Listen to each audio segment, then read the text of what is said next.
Arjun has been taught that respecting elders is a virtue. Arjun has been taught that non-violence is a virtue. Arjun has also been taught that defending your territory is a virtue. Now these two things clash with each other. If he must defend his territory, then he must fight his elders. But he has been taught that not fighting with elders is a virtue, and parallelly, defending territory is a virtue. Arjun has been taught that one must take care of the interest of one's kins and clan. But Arjun has also been taught that one must take good care of one's wife. Now these two are ranged against each other. The kins have insulted the wife. Now Arjun must defend and avenge the wife.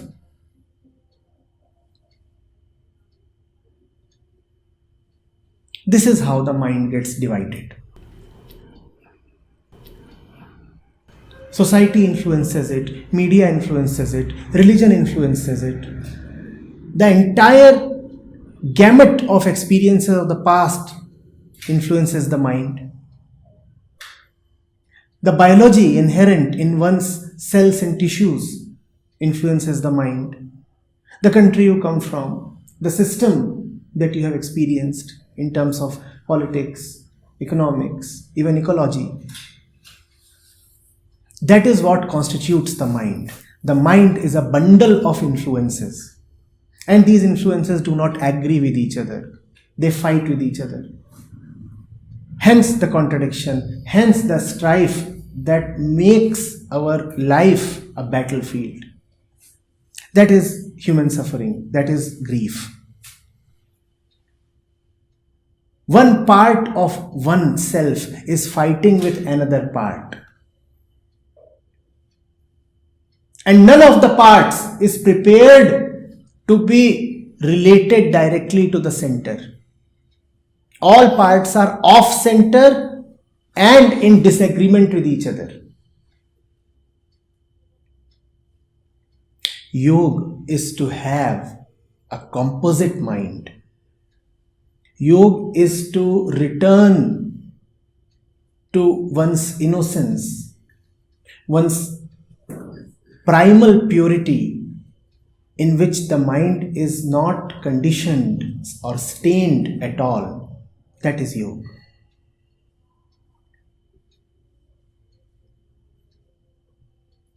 Still, you see, we have not talked about anything that is as gross as physical objects or physical body.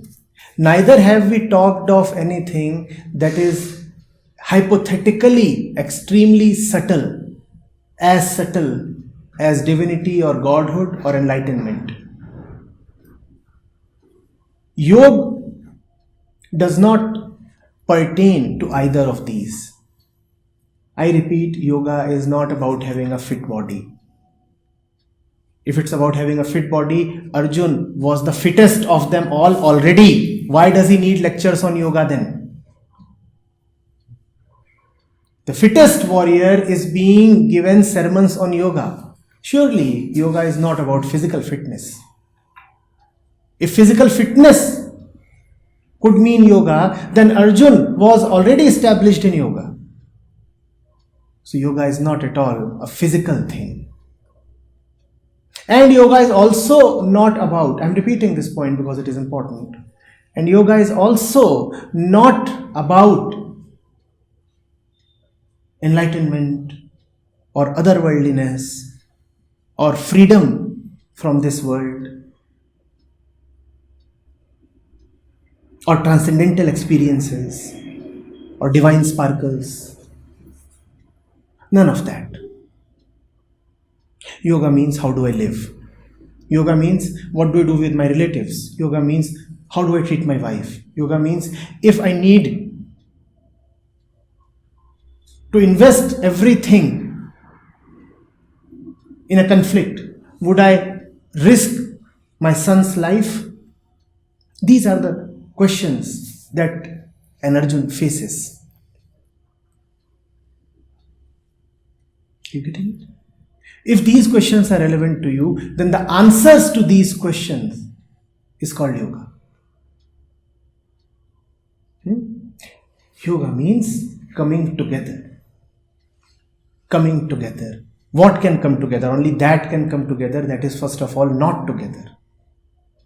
What is not together? The mind is that which is not together.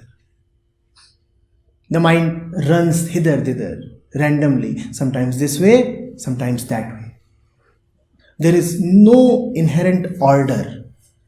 That lack of order is called viog.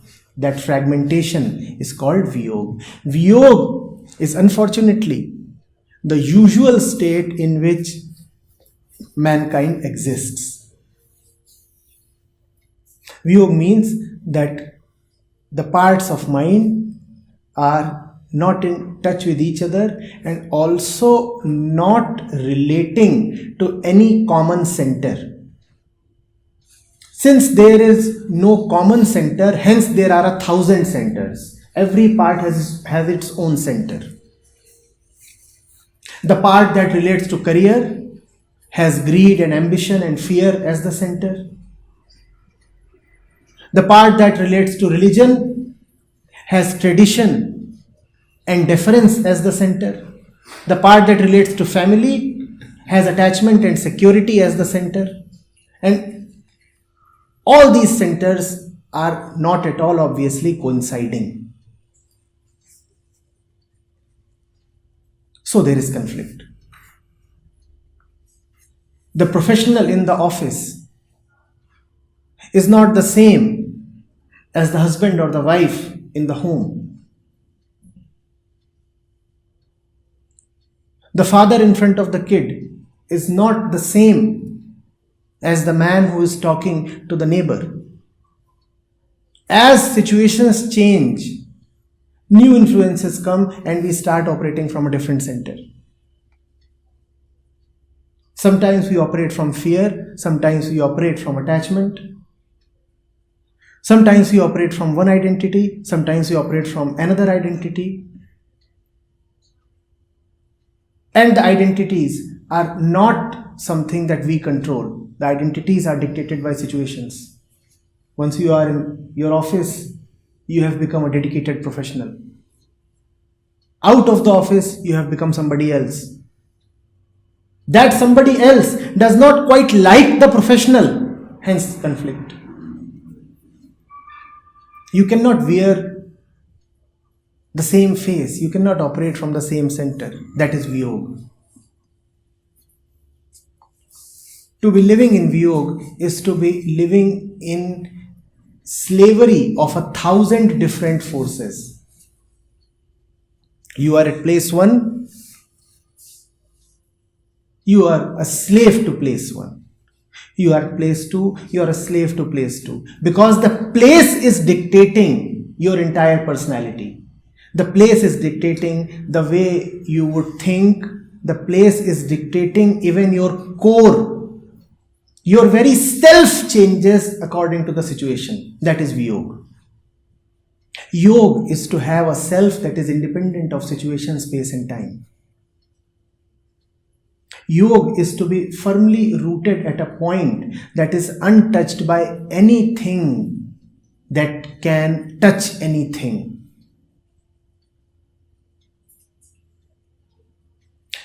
Arjun is constantly told, be yoga rudha.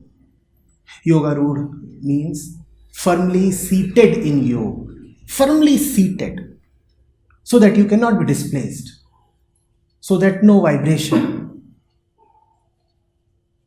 no force, no temptation, no fear can really disturb you or dislocate you.